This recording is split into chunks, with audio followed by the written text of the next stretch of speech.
Hello guys, welcome back to my class. ಇವತ್ತಿನ ಕ್ಲಾಸ್ನಲ್ಲಿ ನಾನು ನಿಮಗೆ ಹೇಳ್ಕೊಡ್ತಾ ಇದ್ದೀನಿ ಅಡ್ಜೆಕ್ಟಿವ್ಸ್ ಮುಂದೆ ನಾವು ಟು ಪ್ಲಸ್ ವರ್ಬ್ನ ಸೇರಿಸೋದ್ರಿಂದ ನಾವು ಹೇಗೆ ಸೆಂಟೆನ್ಸ್ನ ಇನ್ನೂ ಉದ್ದವಾಗಿ ಕ್ರಿಯೇಟ್ ಮಾಡಬಹುದು ಅನ್ನೋದನ್ನು. ಸೊ ಇಲ್ಲಿ ನೋಡಿ, ನಾವು ಸೆಂಟೆನ್ಸ್ ಕೊಟ್ಟಿದ್ದೀನಿ. ಐ ವಾಸ್ ಸರ್ಪ್ರೈಸ್ಡ್ ಅಂದರೆ ಏನರ್ಥ? ನಾನು ಆಶ್ಚರ್ಯಗೊಂಡಿದ್ದೆ. ಸೊ ಇಲ್ಲಿ ಸರ್ಪ್ರೈಸ್ಡ್ ಅನ್ನೋದು ಒಂದು ಅಡ್ಜೆಕ್ಟಿವ್. ನಾನೀಗ ಹೇಳೋದು ಕೇರ್ಫುಲ್ಲಾಗಿ ಕೇಳಿಸ್ಕೊಳ್ಳಿ, ಮುಂದೆ ಈಸಿ ಆಗುತ್ತೆ. ಸರ್ಪ್ರೈಸ್ಡ್ ಅನ್ನೋದು ಒಂದು ಅಡ್ಜೆಕ್ಟಿವ್, ಇ ಡಿ ಸ್ಪೆಲ್ಲಿಂಗಿಂದ ಎಂಡ್ ಆಗ್ತದೆ. ಸೊ ಇ ಡಿ ಸ್ಪೆಲ್ಲಿಂಗಿಂದ ಎಂಡ್ ಆಗೋ ಅಡ್ಜೆಕ್ಟಿವ್ಸ್ ಮೇಲೆ ನಾನು ಡೀಟೇಲ್ಡ್ ವೀಡಿಯೋ ಮಾಡಿದ್ದೆ. ಕ್ಲಾಸ್ ನಂಬರ್ 37, 38, 39 ನೀವು ನೋಡಿದರೆ ಈಸಿ ಆಗುತ್ತೆ ಇವತ್ತಿನ ಕ್ಲಾಸ್. ಯಾವುದೇ ಅಡ್ಜೆಕ್ಟಿವ್ ಆಗಿರಲಿ ನಾವು ಬಿ ಫಾರ್ಮ್ ಮುಂದೆನೇ ಬರಿತೀವಿ ಅಲ್ವಾ? I was surprised, I was happy, I was angry, I was anxious ಅಲ್ವಾ? ನಾನು ಅದಾಗಿದ್ದೆ ಅಂತ ಹೇಳ್ತೀನಿ. ಸೊ ಈ ಥರ ನಾವು ಯಾವಾಗ ಹೇಳ್ತೀವಿ, ನಮ್ಮ ಫೀಲಿಂಗ್ಸ್, ನಮ್ಮ ರಿಯಾಕ್ಷನ್ನ ಹೇಳೋವಾಗ ಈ ಸ್ಟ್ರಕ್ಚರ್ನಲ್ಲಿ ನಾವು ಹೇಳ್ತೀವಿ. ಆ್ಯಂಡ್ ನಾ ಈ ಸೆಂಟೆನ್ಸ್ನ ಇನ್ನೂ ಲಾಂಗ್ ಮಾಡ್ಬೋದು, ಅದಕ್ಕೆ ರೀಸನ್ನ ಕೊಟ್ಟು. ಸೊ ಯಾಕೆ ನನಗೆ ಆ ಫೀಲಿಂಗ್ ಇತ್ತು, ಯಾಕೆ ನಾನು ಆ ಥರ ಇದ್ದೆ, ಯಾಕೆ ನನಗೆ ಆ ರಿಯಾಕ್ಷನ್ ಇತ್ತು ಅಂತ ಹೇಳೋವಾಗ ನಾವು ಮುಂದೆ ಟು ವರ್ಡ್ ಹಾಕಿ ಬೇಸ್ ವರ್ಬ್ನ ಹಾಕ್ತೀವಿ. ಟು ಮುಂದೆ ಬೇಸ್ ವರ್ಬ್ ಅಂದರೆ ಏನು? ಸಿ ಅನ್ನೋದು ಬೇಸ್ ವರ್ಬ್. ಅಂದರೆ ವರ್ಬ್ನ ನೀವೇನು ಮಾಡಿಫೈ ಮಾಡಿರಬಾರ್ದು. ಸೀಯಿಂಗ್ ಹಾಕಬಾರ್ದು, ಸಾ ಹಾಕಬಾರ್ದು, ಸೀನ್ ಹಾಕಬಾರ್ದು. ಅಂದರೆ ವರ್ಬ್ನ ಬೇಸ್ ಫಾರ್ಮ್ನಲ್ಲೇ ಇಡಬೇಕು. ಇದರ ಅರ್ಥ ಏನಾಯ್ತು? ಈಗ ನಾನು ನಿನ್ನನ್ನು ನೋಡಿ ಆಶ್ಚರ್ಯಗೊಂಡಿದ್ದೆ ಅನ್ನೋ ಮೀನಿಂಗ್ ಬಂತು. ಜಸ್ಟ್ ಐ ವಾಸ್ ಸರ್ಪ್ರೈಸ್ಡ್ ಅಂದರೆ ನಾನು ಆಶ್ಚರ್ಯಗೊಂಡಿದ್ದೆ, ಅದಕ್ಕೇನು ರೀಸನ್ ಇರಲಿಲ್ಲ. ಸೊ ಅದಕ್ಕೆ ರೀಸನ್ ಕೊಡಬೇಕಂದ್ರೆ ಯಾವಾಗಲೂ ಅಷ್ಟೇ, ನಮ್ಮ ರಿಯಾಕ್ಷನ್ಸ್ಗೆ, ನಮ್ಮ ಫೀಲಿಂಗ್ಸ್ಗೆ ರೀಸನ್ ಕೊಡಬೇಕು ಅಂದರೆ ನಾವು ಟು ಅನ್ನೋ ವರ್ಡ್ ಹಾಕಲೇಬೇಕು, ಅದ್ರ ಮುಂದೆ ಬೇಸ್ ವರ್ಬ್ನ ಹಾಕಬೇಕು. ಮುಂದೆ ನಾನು ಕೊಡೋ ಸೆಂಟೆನ್ಸ್ನಲ್ಲಿ ಇದೇ ಮೀನಿಂಗ್ ಇರುತ್ತೆ, ನೆನ್ಪಿಟ್ಕೊಳ್ಳಿ. ಹಳೆಯ ಕ್ಲಾಸ್ನ ಬಿ ಫಾರ್ಮ್ಸ್ ಮುಂದೆ ಅಡ್ಜೆಕ್ಟಿವ್ಸ್ನ ಹಾಕಿ ಸೆಂಟೆನ್ಸ್ ಮಾಡೋದ್ರ ಮೇಲೆ ತುಂಬ ಕ್ಲಾಸಸ್ ಮಾಡಿದ್ದೀನಿ. ನೀವು ಅದು ನೋಡಿ ಚೆನ್ನಾಗಿ ಪ್ರಾಕ್ಟೀಸ್ ಮಾಡಿದರೆ ಇವತ್ತಿನ ಕ್ಲಾಸ್ ಈಸಿ ಆಗುತ್ತೆ. ಯಾಕೆ ನಾನು ಫಾಸ್ಟಾಗೆ ಇವತ್ತಿನ ಕ್ಲಾಸ್ನ ಎಕ್ಸ್ಪ್ಲೈನ್ ಮಾಡ್ತಾ ಇದ್ದೀನಿ, ತುಂಬ ಡೀಪಾಗಿ ಹೋಗ್ತಾ ಇಲ್ಲ again, right? So this structure after adjectives. ನೆನ್ಪಿಟ್ಕೊಳ್ಳಿ, ಅಡ್ಜೆಕ್ಟಿವ್ಸ್ ಆದಮೇಲೆ ಟು ಮುಂದೆ ವರ್ಬ್ ಹಾಕಬೇಕು. ನಾನು ಅಗೇನ್ ಹೇಳ್ತಾ ಇದ್ದೀನಿ, ಅಡ್ಜೆಕ್ಟಿವ್ಸ್ ಆದಮೇಲೆ surprised, happy, angry, anxious is use to express people's reactions and feelings. ಹಾಂ, ಪೀಪಲ್ನ ರಿಯಾಕ್ಷನ್ಗಳು, ಅವರ ಫೀಲಿಂಗ್ಸ್ನ ಎಕ್ಸ್ಪ್ರೆಸ್ ಮಾಡ್ತೀವಿ ಈ ಥರ ಅಡ್ಜೆಕ್ಟಿವ್ಸ್ ಆದಮೇಲೆ. It gives a reason for the reaction ಅಥವಾ ಫೀಲಿಂಗ್. ಆ ಫೀಲಿಂಗ್ ಇರೋದಕ್ಕೆ ಅಥವಾ ರಿಯಾಕ್ಷನ್ಗೆ ಏನು ರೀಸನ್ ಅನ್ನೋದನ್ನು ಆ ಸೆಂಟೆನ್ಸಿಂದ, ಆ ಸ್ಟ್ರಕ್ಚರಿಂದ ನಾವು ಹೇಳ್ತೀವಿ. ಇಲ್ಲಿ ನೋಡಿ, we are ready to go. So ready ಅನ್ನೋದು ಒಂದು ಅಡ್ಜೆಕ್ಟಿವ್. ನಾವು ಆ ಸ್ಟೇಟ್ನಲ್ಲಿ ಇದ್ದೀವಿ, ರೆಡಿಯಾಗಿದ್ದೀವಿ. ಯಾಕೆಂದರೆ ಆರ್ ಅನ್ನೋದು ಪ್ರೆಸೆಂಟ್. ಯಾಕೆ ರೆಡಿ ಆಗಿದ್ದೀವಿ? ಟು ಗೋ, ಹೋಗೋದಕ್ಕೆ, ರೈಟ್? ಸಿಂಪಲಿಂದ ಕಾಂಪ್ಲೆಕ್ಸ್ ಸೆಂಟೆನ್ಸ್ನ ತೋರಿಸ್ತೀನಿ. ಸೊ ಎಂಡ್ವರೆಗೂ ನೋಡಿ, ತುಂಬ important. We are happy to see you here.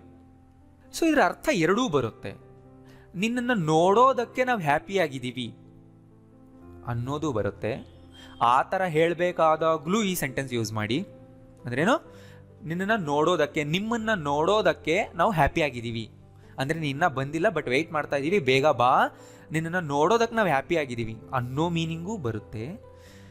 ಈಗ ಆಲ್ರೆಡಿ ನಾನು ನಿನ್ನನ್ನು ನೋಡಿದ್ದೀನಿ ಪ್ರೆಸೆಂಟ್ನಲ್ಲೇ, ಈಗ ನಿನ್ನನ್ನು ನೋಡಿ ನಾವು ಹ್ಯಾಪಿ ಆಗಿದ್ದೀವಿ ಅನ್ನೋ ಮೀನಿಂಗೂ ಬರುತ್ತೆ. ಎರಡೂ ಮೀನಿಂಗ್ ಬರುತ್ತೆ ಇಲ್ಲಿ. ನಿನ್ನನ್ನು ನೋಡಿ, ನೋಡಲು, ಎರಡೂ ಅರ್ಥ ಮಾಡ್ಕೊಳ್ಳಿ. ಎರಡೂ ಸಿಚುವೇಶನಲ್ಲೂ ಸೇಮ್ ಸೆಂಟೆನ್ಸ್ ಯೂಸ್ ಮಾಡಿ. You are welcome to stay here. You are welcome, ಯಾಕೆ? Why you are welcome? To stay here, right? So ನಿಧಾನವಾಗಿ ಬೇಕಿದ್ರೆ ವಿಡಿಯೋ ಪಾಸ್ ಮಾಡಿ ಸೆಂಟೆನ್ಸ್ಗಳನ್ನ ಓದಿ ಅರ್ಥ ಮಾಡ್ಕೊಳ್ಳಿ, ನಿಧಾನಕ್ಕೆ ಓದಿ ಅರ್ಥ ಮಾಡ್ಕೊಳ್ಳಿ. ನಾ ಹೇಳಿದ್ನಲ್ಲ, ಸೆಂಟೆನ್ಸ್ನ ಬ್ರೇಕ್ ಮಾಡಿ, ಪ್ರಿಪೋಸಿಷನ್ ಹತ್ರ ಕಂಜಂಕ್ಷನ್ಗಳು ಬಂದಾಗ ಬ್ರೇಕ್ ಮಾಡಬೇಕು. You are welcome to stay. We are happy to see. He is eager to meet his family. ಹಾಗೆ ನಾ ಹೇಳದ್ನಲ್ಲ, ಮೀಟ್ ಮಾಡೋದಕ್ಕೆ ಅವನು ಉತ್ಸುಕನಾಗಿದ್ದಾನೆ ಅಂತನಾದರೂ ಬರುತ್ತೆ. ಮೀಟ್ ಮಾಡಿ ಉತ್ಸುಕನಾಗಿದ್ದಾನೆ ಈಗ ಅನ್ನೋದು ಬರುತ್ತೆ. ಅವನು ತನ್ನ ಫ್ಯಾಮಿಲಿಯನ್ನು ಮೀಟ್ ಮಾಡೋದಕ್ಕೆ ಉತ್ಸುಕನಾಗಿದ್ದಾನೆ, ನಾ ಈಗ ಅವನ್ನ ನೋಡ್ತಾ ಇದ್ದೀನಿ, ಅವನ ಕಣ್ಣಲ್ಲಿ ಎಕ್ಸೈಟ್ಮೆಂಟ್ ಇದೆ ಅನ್ನೋ ಮೀನಿಂಗು ಬರುತ್ತೆ. You don't look happy to see me. ನಿನ್ನನ್ನು ನೋಡಿ ಸಂತೋಷವಾಗಿರೋ ಥರ ಕಾಣ್ತಿಲ್ಲ. ಲುಕ್, ಫೀಲ್, ಸೀನ್ ಇದ್ರ ಮೇಲೂ ನಾನೊಂದು ವಿಡಿಯೋ ಮಾಡಿದ್ದೆ, ನೀವು ನೋಡಿದ್ದೀರಾ? ನೋಡಿ ಚೆನ್ನಾಗಿ ಪ್ರಾಕ್ಟೀಸ್ ಮಾಡಿದ್ರೆ ಎಲ್ಲ ಸೆಂಟೆನ್ಸ್ಗಳು ಈಸಿ ಆಗುತ್ತೆ, ಅರ್ಥ ಮಾಡ್ಕೊಳ್ಳೋದು ಕಷ್ಟನೇ ಆಗಲ್ಲ. ನಾನು ಜಸ್ಟ್ ಏನು ಇವತ್ತು ತೋರಿಸ್ತಾ ಇದ್ದೀನಿ, ಟು ಮುಂದೆ ಇನ್ಫಿನಿಟಿವ್ ಹಾಕೋ ತೋರಿಸ್ತಾ ಇದ್ದೀನಿ. ಬೇಸ್ ವರ್ಬ್ಗೆ ಇನ್ಫಿನಿಟಿವ್ ಅಂತ ಕರೀತಾರೆ, ಟೆಕ್ನಿಕಲ್ ವರ್ಡ್. ನಾನು ಡೀಪಾಗಿ ಹೇಳಲ್ಲ, ಸ್ಪೋಕನ್ ಇಂಗ್ಲೀಷ್ಗೆ ಬೇಕಾಗಿರೋ ಥರ ಹೇಳ್ತೀನಿ ಯಾವಾಗಲೂ ನಾನು ನಿಮಗೆ. ನೀವೆಲ್ಲಾದರೂ ಓದ್ತಾ ಇರೋವಾಗ ಸರ್ಚ್ ಮಾಡಬೇಕಾದ್ರೆ ಇನ್ಫಿನಿಟಿವ್ ಅಂತ ಬಂದರೆ ಅರ್ಥ base verb. Seema was very anxious to attend the interview. Try ಮಾಡಿ. ಇಂಟರ್ವ್ಯೂನ ಅಟೆಂಡ್ ಮಾಡಿ ಆ್ಯಂಕ್ಷಿಯಸ್ ಆಗಿದ್ಲು ಅಂತಲೂ ಬರುತ್ತೆ. ಇಂಟರ್ವ್ಯೂ ಅಟೆಂಡ್ ಮಾಡೋದಕ್ಕೆ ಆ್ಯಂಕ್ಷಿಯಸ್ ಆಗಿದ್ಲು ಅನ್ನೋದು ಬರುತ್ತೆ. ಎರಡೂ ಸಿಚುವೇಶನ್ಗಳಲ್ಲೂ ಯೂಸ್ ಮಾಡಿ. ರೈಟ್, ಕನ್ಫ್ಯೂಸ್ ಆಗಬೇಡಿ, ಮತ್ತೆ ಕನ್ಫ್ಯೂಸ್ ಆಗಿ ಕಾಮೆಂಟ್ ಮಾಡಬೇಡಿ. ನಾನು ಹೇಳ್ತಾ ಇದ್ದೀನಿ, ನೀವು ಕನ್ಫ್ಯೂಸ್ ಆಗಬೇಡಿ. ಎರಡೂ ಸಿಚುವೇಶನ್ಗಳಲ್ಲೂ ಬರುತ್ತೆ. ಇಂಟರ್ವ್ಯೂ ಅಟೆಂಡ್ ಮಾಡೋದಕ್ಕೆ ಆ್ಯಂಕ್ಷಿಯಸ್ ಆಗಿದ್ಲು ಕೂಡ ಕರೆಕ್ಟ್, ಆ ಸಿಚುವೇಶನ್ ಇದ್ರೆ ಅದು ಹೇಳಿ. ಇಂಟರ್ವ್ಯೂ ಅಟೆಂಡ್ ಮಾಡಿ ಆ್ಯಂಕ್ಷಿಯಸ್ ಆಗಿದ್ಲು ಅನ್ನೋವಾಗಲೂ ಬರುತ್ತೆ. He was very happy to see me.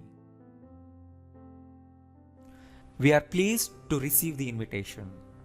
So ನೋಡಿ, ಯಾರಾದರೂ ನಿಮಗೆ ಇನ್ವಿಟೇಷನ್ ಕಳಿಸಿದಾಗ, ಅಂದರೆ ಮೆಸೇಜ್ ಮಾಡಿನೇ ಕಳಿಸಿದಾಗ, ಅಥವಾ ಯಾರಾದರೂ ನಿಮಗೆ ಫೋನಲ್ಲಿ ಹೇಳಿದಾಗ ನೀವು ಈ ಥರ ರಿಪ್ಲೈ ಮಾಡ್ಬೋದು. ನಿಮ್ಮ ಇನ್ವಿಟೇಷನ್ ಸಿಕ್ಕಿದೆ ನಮಗೆ, ಅದರಿಂದ ನಾವು ತುಂಬ ಸಂತೋಷವಾಗಿದ್ದೀವಿ. ಪ್ಲೀಸ್ಡ್ ಅನ್ನೋದು ಒಂದು ಸಿಚುವೇಷನಲ್ಲಿ ಸಂತೋಷವಾಗಿರೋದಕ್ಕೆ, ರೈಟ್, ಫಾರ್ಮಲ್ ವರ್ಡ್ ಅದು. They were sad to hear about his death. ಹಾಂ, ಇಲ್ಲಿ ನೋಡಿ. ಸೊ ಇದರ ಅರ್ಥ ಅವರು ಅವನ ಡೆತ್ನ ಕೇಳೋದಕ್ಕೆ ದುಃಖಿತರಾಗಿದ್ರು ಅನ್ನೋದು ಅಲ್ವೇ ಅಲ್ಲ ಅಲ್ವಾ. ಇದು ಅಂಡರ್ಸ್ಟುಡ್. ಇದು ಅವನ ಸಾವಿನ ಸುದ್ದಿ ಕೇಳಾದ ಮೇಲೆ ದುಃಖಿತರಾಗಿದ್ರು ಅನ್ನೋದಿಲ್ಲಿ ಕ್ಲಿಯರ್ ಆಗಿದೆ ಅಲ್ವಾ, ಮೊದಲೇ ಗೊತ್ತಾಗಲ್ಲ ಅಲ್ವಾ. ಸೊ ಅವನ ಸಾವನ್ನು ಕೇಳಿ ಅವರು ದುಃಖದಲ್ಲಿದ್ದರು, ಕೇಳಿ ಆದಮೇಲೆ. ಇದು ಅಂಡರ್ಸ್ಟುಡ್, ಕ್ಲಿಯರ್ ಆಗಿದೆ. I was thrilled to watch the movie ನೋಡೋದಕ್ಕಿಂತ ಮುಂಚೆನೂ ಹೇಳ್ಬೋದು, ನೋಡಾದ್ಮೇಲೂ ಹೇಳ್ಬೋದು ನಾ ಈ ಸೆಂಟೆನ್ಸ್ನ. She was anxious to go home. So ಆ್ಯಂಕ್ಷಿಯಸ್ಗೆ ಇನ್ನೊಂದು ಮೀನಿಂಗ್ ಕೂಡ ಬರುತ್ತೆ, ತುಂಬ ಎಕ್ಸೈಟ್ಮೆಂಟ್ನಲ್ಲಿರೋದು, ರೈಟ್, ಆತುರದಲ್ಲಿರೋದು. ಅಂದರೆ ಒಂದು ಮಿಕ್ಸ್ಡ್ ಎಮೋಷನ್, ಆತಂಕ ಪ್ಲಸ್ ಸಡಗರ, ಒಂದು ರೀತಿ ಎಕ್ಸೈಟ್ಮೆಂಟ್, ಅವಾಗಲೂ ಯೂಸ್ ಮಾಡ್ಬೋದು. ಇನ್ನೊಂದು ನೆನಪಿಟ್ಕೊಳ್ಳಿ, ಹೋಮಿಂದ ಯಾವತ್ತೂ ನಾವು ಟು ಹಾಕಲ್ಲ. I was surprise to get a call. To ಮುಂದೆ ವರ್ಬ್ ತುಂಬ ಸರಿ ಈ ಅಡ್ಜೆಕ್ಟಿವ್ಸ್ ಹಿಂದೇನೆ ಬರುತ್ತೆ, ರೈಟ್. ನಾನು ಅಡ್ಜೆಕ್ಟಿವ್ಸ್ ಮೇಲೆ ಒಂದು ಸಪ್ರೇಟ್ ವಿಡಿಯೋ ಮಾಡಿದ್ದೆ, 300 ಅಡ್ಜೆಕ್ಟಿವ್ಸ್ ಹೇಳ್ಕೊಟ್ಟಿದ್ದೆ. ನೋಡಿದರೆ ಯಾರಾದರೂ ಆ ವಿಡಿಯೋ? ಸೊ ತುಂಬ ಜನನು ಹೇಳ್ತಿರಲ್ಲ, ನಮಗೆ ವರ್ಡ್ಸೇ ಬರೋದಿಲ್ಲ, ವರ್ಡ್ಸ್ ಮೀನಿಂಗ್ ಗೊತ್ತಾಗಲ್ಲ. ನಾನು ಹಳೇ ವೀಡಿಯೋಸ್ನಲ್ಲಿ ಇವನ್ನೆಲ್ಲ ಕವರ್ ಮಾಡಿದ್ದೀನಿ. ಸೊ ಇದರ ಬೇಸಿಕ್ಸ್ ಎಲ್ಲ ಮೊದಲೇ ಕವರ್ ಆಗೋಗಿದೆ. ಆದ್ದರಿಂದ ನನ್ನ ವೀಡಿಯೋಸ್ನ ಫಸ್ಟಿಂದ ಸೀರಿಯಲ್ ವೈಸ್ ಫಾಲೋ ಮಾಡೋರಿಗೆ ಯಾವತ್ತೂ ಕಷ್ಟ ಆಗಲ್ಲ. I am glad to meet you ಅಂದರೆ ಅರ್ಥ, ನಿಮ್ಮನ್ನು ಭೇಟಿಯಾಗಿ ನನಗೆ ತುಂಬ ಸಂತೋಷ ಆಗಿದೆ. ಈಗ ಇದನ್ನು ನೀವು ಎಲ್ಲೇ ಬೇಕಾದರೂ ಯೂಸ್ ಮಾಡ್ಬೋದು, ಯಾರನ್ನಾದರೂ ಮೀಟ್ ಆದಾಗ ಅಥವಾ ನೀವು ಯಾರಾದರೂ ಮೆಸೇಜ್ ಮಾಡ್ತಾ ಇರುವಾಗ ಇದನ್ನು ಯೂಸ್ ಮಾಡಿ. ಐ ಆಮ್ ಗ್ಲ್ಯಾಡ್, ನಾನು ತುಂಬ ಸಂತಸಗೊಂಡಿದ್ದೀನಿ. ಐ ಆಮ್ ಹ್ಯಾಪಿಗಿಂತ ಐ ಆಮ್ ಗ್ಲ್ಯಾಡ್ ಅನ್ನೋದು ತುಂಬ ಸ್ವಲ್ಪ ಫಾರ್ಮಲ್ ವರ್ಡ್. ಯಾಕೆ? ಟು ಮೀಟ್ ಯು, ಅಥವಾ ನನಗೆ ಸಂತಸವಾಗಿದೆ, ಅದು ಕೂಡ ಬರುತ್ತೆ. We are very pleased to invite you. ಹಾಂ, ಈ ಸೆಂಟೆನ್ಸ್ನ ನೀವು ನಿಮ್ಮ ಡೈಲಿ ಲೈಫ್ನಲ್ಲಿ ಯೂಸ್ ಮಾಡ್ಬೋದು. ನಿಮ್ಮ ಮನೇಲಿ ಏನಾದರೂ ಫಂಕ್ಷನ್ ಇರುತ್ತೆ, ನೀವು ಯಾರಾದರೂ ಇನ್ವೈಟ್ ಮಾಡ್ತಿದ್ದೀರಾ, ಮೆಸೇಜ್ ಮಾಡಬೇಕು ಅವರಿಗೆ, ಈ ಥರ ಸ್ಟಾರ್ಟ್ ಮಾಡಿ. We are very pleased to invite you to our sons 5th birthday party, right. ಈ ಥರ ಮಾಡಿ. Invite you and your family to ಹಾಕ್ಬಿಟ್ಟು ಡ್ಯಾಶ್ ಈವೆಂಟ್ನ ಮೆನ್ಷನ್ ಮಾಡಿ. ಟು ಬರಬೇಕು ಯು ಆದಮೇಲೆ. ಮತ್ತೆ I was a stupid to trust him. ನಾನು ಅವನ್ನ ನಂಬಿದ್ದೆ, ಅವ್ನು ನನಗೆ ಮೋಸ ಮಾಡ್ದ, ನಮ್ಮ ಫ್ರೆಂಡ್ಸ್ ಹೇಳಿದರು ಅವನ ಮೇಲೆ ನೀವು ಭರವಸೆ ಮಾಡಬೇಡ ಅಂತ, ಬಟ್ ನಾನು ಸ್ಟುಪಿಡ್ ಆಗಿದ್ದೆ ಆಗ ಅಂತ ಅರ್ಥ ಕೊಡುತ್ತೆ. The soup is too hot. ಈ ಸೂಪ್ ತುಂಬ ಹಾಟ್ ಆಗಿದೆ. To drink. ಇಂಗ್ಲೀಷ್ನಲ್ಲಿ ಈ ಥರನೇ ಹೇಳ್ತಾರೆ. ಕನ್ನಡದಲ್ಲಿ 2 ಸೆಂಟೆನ್ಸ್ ಹೇಳ್ತೀವಲ್ವ ನಾವು, ಇದು ತುಂಬ ಬಿಸಿ ಇದೆ, ಇದು ಕುಡಿಯೋಕ್ಕಾಗಲ್ಲ. ಸೊ ಈ 2 ಸೆಂಟೆನ್ಸ್ ಹೇಳುವಾಗ ಇಂಗ್ಲೀಷ್ನಲ್ಲಿ ಇದೊಂದೇ ಸೆಂಟೆನ್ಸ್ ಹೇಳಬೇಕು, this soup is too hot to drink ಅಂತ. ಸೊ ಇದು ತುಂಬ ಜನಕ್ಕೆ ಇದು ಹೊಸದಾಗಿ ಕಾಣಿಸ್ತಾ ಇರುತ್ತಲ್ವ ಸೆಂಟೆನ್ಸ್. ಸೊ ಇದನ್ನು ನೀವು ಚೆನ್ನಾಗಿ ಪ್ರಾಕ್ಟೀಸ್ ಮಾಡಬೇಕು. ಸೊ ಸೂಪ್ ಜಾಗದಲ್ಲಿ ಬೇರೆ ನೌನ್ ಹಾಕಿ, ಟು ಡ್ರಿಂಕ್ ಜಾಗದಲ್ಲಿ ಬೇರೆ ವರ್ಬ್ಗಳನ್ನ ಹಾಕಿ, ಆ ಥರ ನೀವು ಮಾಡಿ ಚೆನ್ನಾಗಿ ಪ್ರಾಕ್ಟೀಸ್ ಮಾಡಿದ್ರೆ ಪರ್ಫೆಕ್ಟ್ ಆಗಿಬಿಡ್ತೀರ. ನಿಮ್ಮ ಓನ್ ಸೆಂಟೆನ್ಸ್ಗಳನ್ನ ಬರೆದು ಜೋರಾಗಿ ಓದಿ ಫೋನಲ್ಲಿ ರೆಕಾರ್ಡ್ ಮಾಡಿ ಇಟ್ಕೊಳ್ಳಿ, ಅದಕ್ಕೊಂದು ಹೆಸರು ಕೊಡಿ ಸೇವ್ ಮಾಡೋವಾಗ, ಆ್ಯಂಡ್ ರಿಪೀಟೆಡಾಗಿ ಕೇಳಿ. ಇದು ಪ್ರಾಪರ್ ವೇ ಆಫ್ ಲರ್ನಿಂಗ್. ನಾನು ಎಲ್ಲರಿಗೂ ಸಜೆಸ್ಟ್ ಮಾಡೋದು ಇದೆ. ಇದು ಎಫೆಕ್ಟಿವ್ ವೇ. ಇಲ್ಲಾಂದ್ರೆ ನೀವು ಸುಮ್ಮನೆ ಹೇಳ್ತೀರಿ, ನಾನು ವೀಡಿಯೋಸ್ ನೋಡ್ತೀನಿ ನನಗೇನೂ ಬರ್ತಿಲ್ಲ, ವೀಡಿಯೋಸ್ ನೋಡ್ತೀನಿ ಏನೂ ಬರ್ತಿಲ್ಲ, ಏನೂ ಬರಲ್ಲ. She was too tired to work. Same ಅದೇ ರೀತಿ sentence. He was too late to see the doctor. ನೋಡಿ, ಲೇಟ್ ಅನ್ನೋದು ಕೂಡ ಅಡ್ಜೆಕ್ಟಿವ್. ಹಿ ವಾಸ್ ಲೇಟ್ ಅಂದರೆ ಅವ್ನು ಲೇಟ್ ಆಗಿದ್ದ, ಲೇಟ್ ಮಾಡ್ದ ಅನ್ಬಾರ್ದು, ಲೇಟ್ ಆಗಿದ್ದ. ಕನ್ನಡದಲ್ಲೂ ಅದೇ ಥರ ಹೇಳ್ತೀವಿ. ಅವ್ನು ಯಾಕೆ ಲೇಟ್ ಆಗಿದ್ದ? ಡಾಕ್ಟರ್ನ ನೋಡೋದಕ್ಕೆ ಅವ್ನು ಲೇಟಾಗಿ ಬಂದ ಅನ್ನೋ ಮೀನಿಂಗ್ ಅದು. They were excited to hear about her baby. ಕೇಳಿ ಆದಮೇಲೆ ಅಥವಾ ಕೇಳೋದಕ್ಕಿಂತ ಮುಂಚೆ, ಎರಡೂ ಸಿಚುವೇಶನಲ್ಲಿ ಯೂಸ್ ಮಾಡ್ಬೋದು ನೀವು. Kids were delighted to play in the sand. Now I am relieved to hear about him. So ನೀವೆಲ್ಲ ಸೆಂಟೆನ್ಸ್ನ ಅಬ್ಸರ್ವ್ ಮಾಡ್ತಿದ್ದೀರಾ. ಇಡಿ ಅಡ್ಜೆಕ್ಟಿವ್ ಬಂದಿದೆ, ಅಥವಾ ನಾರ್ಮಲ್ ಅಡ್ಜೆಕ್ಟಿವ್ ಬಂದಿದೆ, ಅದ್ರ ಮುಂದೆ ಟು ಬೇಸ್ ವರ್ಬ್ ಬಂದಿದೆ. It is nice to meet you. ಹಾಂ, ಇಲ್ಲಿ ನೋಡಿ ಇಟ್ ಈಸ್ ಬಂತು. ಈ ಥರ ಸೆಂಟೆನ್ಸ್ಗಳಲ್ಲಿ ಇಟ್ ಈಸ್ ಯಾವಾಗ ಹಾಕ್ತೀವಿ ಅಂದರೆ ಒಂದು ಕೆಲಸ ಮಾಡಿ, ಒಂದನ್ನು ಮಾಡಿ ನನಗೇನು ಅನ್ನಿಸ್ತಿದೆ ಅಂತ ಹೇಳೋವಾಗ ಇಟ್ ಈಸ್ ಹಾಕ್ತೀವಿ. ಅಂದರೆ ಆ ಕೆಲಸಕ್ಕೆ, ಆ ಎಕ್ಸ್ಪೀರಿಯನ್ಸ್ಗೆ ನಾವು ಇಟ್ ಈಸ್ ಅಂತ ಇದ್ದೀವಿ. ನಾನು ನಿಮ್ಮನ್ನ ಮೀಟ್ ಮಾಡಿದ್ನಲ್ವಾ, ಇದು ನನಗೆ ತುಂಬ ಸಂತೋಷ ಆಗಿದೆ, ತುಂಬ ಸಂತೋಷವಾಗಿದ್ದೇನೆ ಅಂತ ಹೇಳ್ತಾ ಇದ್ದೀವಿ. ಅಂದರೆ ಆ ಎಕ್ಸ್ಪೀರಿಯನ್ಸ್ಗೆ, ನಿಮ್ಮನ್ನು ಭೇಟಿ ಮಾಡೋ ಎಕ್ಸ್ಪೀರಿಯನ್ಸ್. ಸೊ ನೀವು ಯಾರನ್ನಾದರೂ ಮೀಟ್ ಆದಾಗ ಈ ಸೆಂಟೆನ್ಸ್ನ ಯೂಸ್ ಮಾಡಿ. ನಿಮಗೆ ಮೀಟ್ ಆದ ತಕ್ಷಣ ನಾವು ಏನಂತ ಹೇಳಬೇಕು ಅಂತ ನೀವು ಕನ್ಫ್ಯೂಷನಲ್ಲಿದ್ದರೆ ಈ ಒಂದು ಸೆಂಟೆನ್ಸ್ ನೆನ್ಪಿಟ್ಕೊಂಬಿಡಿ. ಯಾರನ್ನೇ ಮೀಟ್ ಆವಾಗಲೂ ಈ ಸೆಂಟೆನ್ಸ್ನ ನೀವು ಮೈಂಡ್ನಲ್ಲಿ ಇಟ್ಕೊಂಬಿಡಿ, ಫಿಕ್ಸ್ಡ್ ಆಗಿ ಇಟ್ಕೊಂಬಿಡಿ. ಇದನ್ನು ಹೇಳೇ ನೀವು ಕಾನ್ವರ್ಸೇಷನ್ನ ಸ್ಟಾರ್ಟ್ ಮಾಡಿ. It is nice to talk to you ಅಂತ ನೀವು ಹೇಳ್ಬೋದು. ಅಂದರೆ ಆ ಎಕ್ಸ್ಪೀರಿಯನ್ಸ್ ಅಗೇನ್, ಆ ಕೆಲಸ. It is dangerous to walk on that road. It was strange to meet him. It is good to hear from you. ಅಂದರೆ ಇದೆರಡು ಮೀನಿಂಗ್ ಬರುತ್ತೆ. ನಿಮ್ಮಿಂದ ಕೇಳೋದು ತುಂಬ ಒಳ್ಳೆಯದು, ಅಥವಾ ನಿಮ್ಮಿಂದ ಕೇಳಿ ಸಂತೋಷ ಆಗಿದೆ ಅನ್ನೋದು ಎರಡೂ ಬರುತ್ತೆ. It was difficult to answer the question. ಇದನ್ನು ಇನ್ನೊಂದು ರೀತಿಯೂ ಹೇಳ್ಬೋದು. The question was difficult to answer ಅಂತಲೂ ಹೇಳ್ಬೋದು, ಅದು correct. It was boring to watch that movie again. ನೋಡಿ, ಆ ಮೂವಿ ನೋಡೋ ಅಂಥ ಕೆಲಸ ಬೋರಿಂಗ್ ಆಗಿತ್ತು. ING ಅಡ್ಜೆಕ್ಟಿವ್ನಲ್ಲಿ ನಾನು ಹೇಳಿದೆ, ನೆನಪಿದೆಲ್ಲ. ಅಗೇನ್ ನಾನು ಮತ್ತೆ ಡೀಪಾಗಿ ಇವಾಗ ಏನೂ ಹೋಗ್ತಿಲ್ಲ ಇಲ್ಲಿ. It's not hard to change a bad habit. It is easy to say anything but difficult to do. ಇದನ್ನು ನೀವು ಇನ್ನೂ ಲಾಂಗ್ ಮಾಡ್ಬೋದು. It is easy to say anything but it is difficult to do ಅನ್ಬೋದು. So ಅದು understood ಆಗಿರೋದ್ರಿಂದ ನೀವು it is ಅನ್ನೋದಲ್ಲಿ ಬಿಡ್ಬೋದು. So ನಾನು ಈ ಥರ ಚಿಕ್ಕ ಚಿಕ್ಕ ವಿಷಯಗಳನ್ನೆಲ್ಲ ಪಾಯಿಂಟ್ಔಟ್ ಮಾಡಿ ಹೇಳ್ತಾ ಇರ್ತೀನಿ. ಇವುಗಳನ್ನು ಕೇಳಿಸ್ಕೊಳ್ತಿರ್ಬೇಕು. ನಾನು ಅದಕ್ಕೆ ಹೇಳ್ತೀನಿ, ನೀವು ನಾಯ್ಸಲ್ಲಿ ಕುತ್ಕೊಂಡು ನಾನು ವೀಡಿಯೋಸ್ ನೋಡಬಾರ್ದು. ಪ್ರಾಪರಾಗಿ ಒಂದು ಸೈಲೆಂಟ್ ಪ್ಲೇಸ್ನಲ್ಲಿ ಕುತ್ಕೊಂಡು ಇಯರ್ಫೋನ್ ಹಾಕ್ಕೊಂಡು ಒಂದು ಸರಿ ವೀಡಿಯೋನ ಕೇಳಿಸ್ಕೊಳ್ಳಿ. ಫುಲ್ ಕಾನ್ಸಂಟ್ರೇಷನ್ದ ಕೇಳಿಸ್ಕೊಳ್ಳೋದಕ್ಕೆ ಇಯರ್ಫೋನ್ ಹಾಕ್ಕೊಳ್ಳಿ.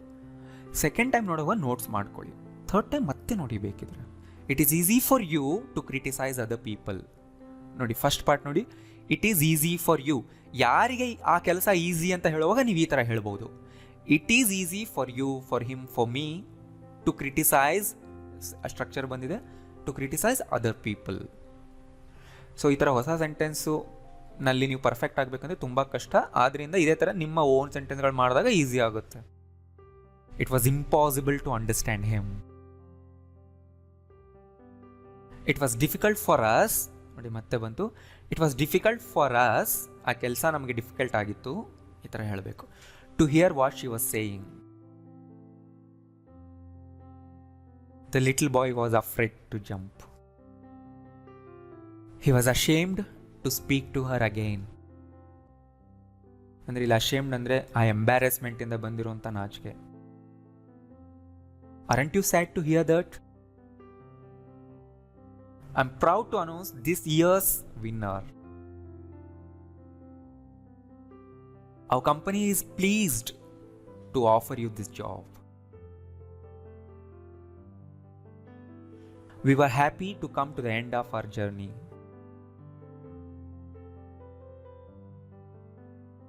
I'm sorry to disturb you. ಇಲ್ಲಿ ನೋಡಿ. ಸೊ ಈ ಸೆಂಟೆನ್ಸ್ನ ಎಕ್ಸಾಕ್ಟ್ ಮೀನಿಂಗ್ ಏನು ನೋಡಿ. ಐ ಆಮ್ ಸಾರಿ ಅಂದರೆ ನಾನು ಸಾರಿ ಆಗಿದ್ದೀನಿ ಅಂತಾನ? Yes, correct. I am sorry ಅಂದರೆ ನಾನು ಸಾರಿ ಆಗಿದ್ದೀನಿ ಅಂತಾನೆ.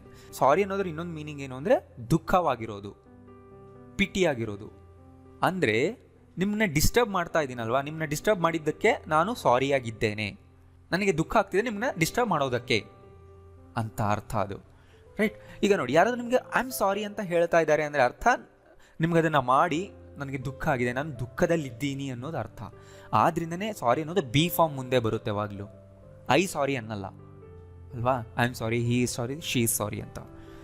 ಸೊ ಈ ಥರ ನಿಮ್ಗೆ ಯಾರಾದರೂ ಹೇಳಿದಾಗ ನೀವು ಅವ್ರಿಗೆ ಏನಂತ ರಿಪ್ಲೈ ಮಾಡ್ತೀರಾ? ಪರವಾಗಿಲ್ಲ ಅಂತಾರಲ್ವಾ. ಇಂಗ್ಲೀಷ್ನಲ್ಲಿ ಏನು ಅನ್ಬೇಕು ಅದಕ್ಕೆ? ಐ ಆಮ್ ಸಾರಿ ಅಂದರೆ ಡೋಂಟ್ ಬಿ ಅಂತ ಹೇಳಿ. ಐ ಆಮ್ ಸಾರಿ, ನಾನು ದುಃಖದಲ್ಲಿ ಇದ್ದೀನಿ. ಡೋಂಟ್ ಬಿ ಅಂದರೆ ಇರಬೇಡ. ಐ ಆಮ್ ಸಾರಿ ಅಂತ ನಿಮಗೆ ಹೇಳಿದಾಗ ನೀವು ಆನ್ಸರ್ ರಿಪ್ಲೈ ಮಾಡಿ, ನೋ ಡೋಂಟ್ ಬಿ ಅಂತ. ಆ ಥರ ಇರಬೇಕಾಗಿಲ್ಲ ನೀನು ಅಂತ. ರೈಟ್. ಸೊ ಇದನ್ನೆಲ್ಲಾದರೂ ನೋಟ್ ಮಾಡ್ಕೊಳ್ಳಿ. ಆಮೇಲೆ you are clever to find the answer so quickly.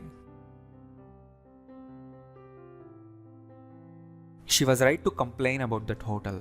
She was right ಅಂದರೆ ಅವಳು ಮಾಡಿದ್ದು ಸರಿ, ಅವಳು ಸರಿಯಾಗಿ ಇದ್ಲು ಕಂಪ್ಲೇಂಟ್ ಮಾಡೋದಕ್ಕೆ, ಅಂದರೆ ಅವಳು ಮಾಡಿದ್ದು ಸರಿ ಅಂತ ಅರ್ಥ. It is hard to find a good maid. Maid ಅಂದರೆ ಕೆಲಸದವಳು. ಸೊ ಇದನ್ನು ಇನ್ನೊಂದು ರೀತಿಯೂ ಹೇಳ್ಬೋದು, a good maid is hard to find. ಅದು ಕೂಡ same meaning. It was difficult to answer that question. ಇದನ್ನು ಅದೇ ಥರ ಮಾಡ್ಬೋದು, that question was difficult to answer. ಅದು ಕೂಡ ಕರೆಕ್ಟ್, ಯಾವುದಾದ್ರೂ ಯೂಸ್ ಮಾಡಿ. It's easy to write English but it's little difficult to speak it. I had too many books to carry. ಅಂದರೆ ನೋಡಿ ಇದರ ಅರ್ಥ ಏನು, ನನ್ನ ಹತ್ರ ತುಂಬ ಬುಕ್ಸ್ ಇತ್ತು, ಅದಕ್ಕೆ ಕ್ಯಾರಿ ಮಾಡೋಕ್ಕಾಗಲಿಲ್ಲ ಅನ್ನೋ ಸಿಚುವೇಶನಲ್ಲಿ ಇದನ್ನು ಯೂಸ್ ಮಾಡಬೇಕು, ರೈಟ್? ಸೊ ತುಂಬ ಬುಕ್ಸ್ ಇತ್ತು ಕ್ಯಾರಿ ಮಾಡೋದಕ್ಕೆ, ಅದಕ್ಕೆ ನಾನು ಕ್ಯಾರಿ ಮಾಡಲಿಲ್ಲ ಅನ್ನೋ ಮೀನಿಂಗ್ ಅದು ಬರುತ್ತೆ. I didn't have enough money to spend. She is old enough to make her own decisions.